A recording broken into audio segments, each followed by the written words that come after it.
Hi class, today for session 2 of the JA Hour Community Program, we're going to speak about doing things efficiently and effectively. And so you probably, in looking at the Sweeto Donut Shop, had a discussion about how donuts are made.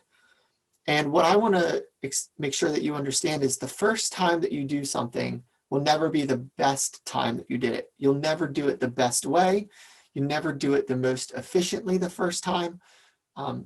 And the way that you do it the first time will not be the way that you'll do it in the future.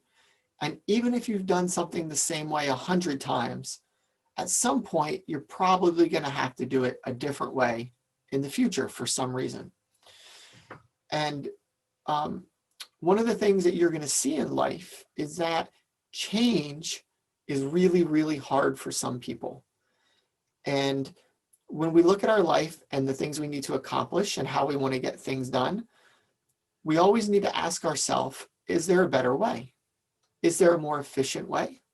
Is there a more effective way to do this? And if there is, well, let's take a look at that, because we always want to do things better. And we can't be afraid of change because something's going to be different, because sometimes different is better.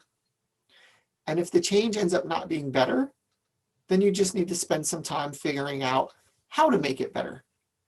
And so I think you're going to find as you go forward in your career and in school and in life, you're going to sometimes figure out a way that you like to do something, and then something's going to change. Maybe you are right-handed and you brush your teeth with your right hand.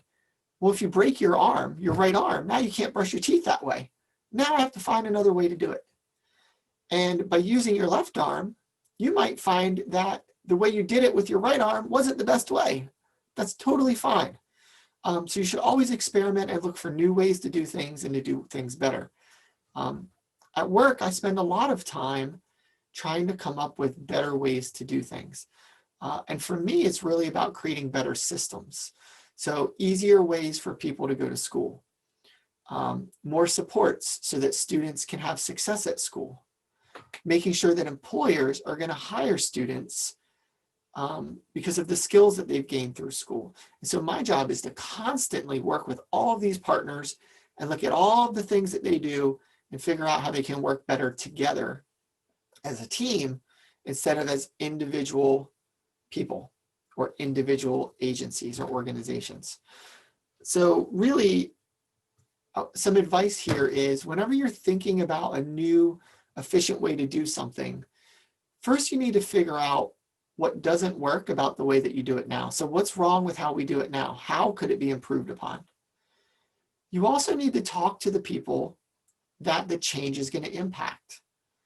So, sometimes your teacher moves your desks around in a room and you come in and suddenly you have a new seat. Well, why do you have a new seat? Is that new seat going to be better for you or worse for you? What are your thoughts about it? Have you talked to your teacher about why they thought it was important to move your seat, right?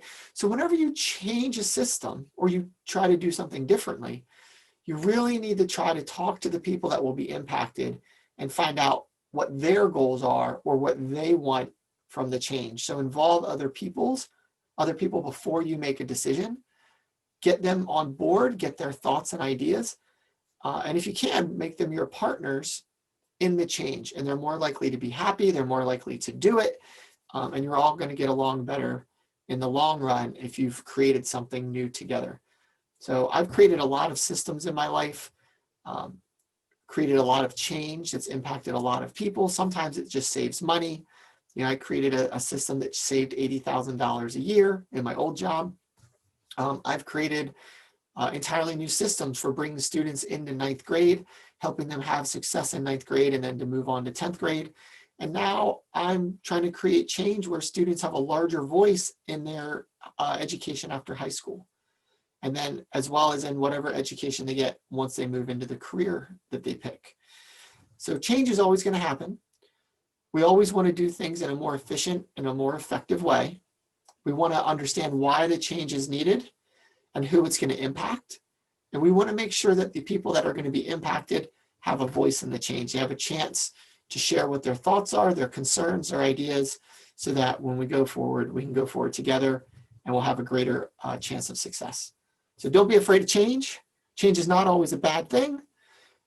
Sometimes it doesn't go the way you want, and if it doesn't go the way you want, or it's not working the way that it's supposed to, change it again. But don't be afraid of change. Good luck.